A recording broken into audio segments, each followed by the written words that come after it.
সুদূর মধ্যপ্রাচ্যের আকাশে যখন ড্রোন আর মিসাইলের গর্জন শোনা যায়, তখন ঢাকার রাজপথে রিকশা চালকের বাড়তি ভাড়ার দাবির পেছনে এক গভীর ভূ রাজনৈতিক সমীকরণ কাজ করে।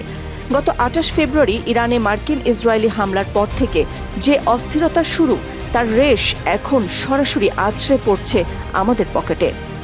জুন ২০২৬-এর জন্য নির্ধারিত জ্বালানি তেলের নতুন মূল্য তালিকা আমাদের এক অচেনা ভাবনায় দাঁড় করিয়েছে। জুন মাসের শুরুতেই সরকার পেট্রোল, অকটেন ও কেরোসিনের দাম আরও এক দফা বাড়িয়ে দেশের ইতিহাসের সর্বোচ্চ স্তরে নিয়ে গেছে। বিদ্যুৎ, জ্বালানি ও খনিজ সম্পদ মন্ত্রণালয়ের সর্বশেষ নির্বাহী আদেশে এই নতুন দাম কার্যকর করা হয়েছে। বর্ধিত মূল্যে প্রতি লিটার অকটেন ১৪০ টাকা থেকে বেড়ে এখন ১৪৫ টাকা, পেট্রোলও প্রতি লিটারে বেড়েছে ৫ টাকা।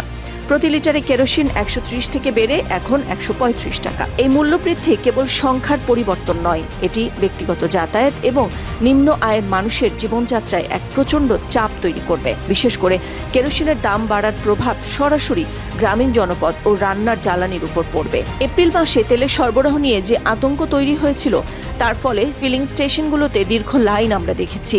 তবে ২০ এপ্রিল সরবরাহ বাড়িয়ে পরিস্থিতি স্বাভাবিক করা হলেও জুন মাসের এই সংকটটি আর সরবরাহ নয়, বরং সরাসরি মূল্য সংকট। অর্থাৎ আন্তর্জাতিক বাজারে তেলের ব্যারেল প্রতি দাম বেড়ে যাওয়ায় স্থানীয় বাজারে এর প্রভাব ঠেকানো অসম্ভব হয়ে পড়েছে। জুন ২০২৬-এর এই মূল্যবৃদ্ধি আমাদের মনে করিয়ে দিচ্ছে, গ্লোবাল ভিলেজের বাসিন্দা হিসেবে আমরা বিশ্ব রাজনীতির অস্থিরতা থেকে বিচ্ছিন্ন নই।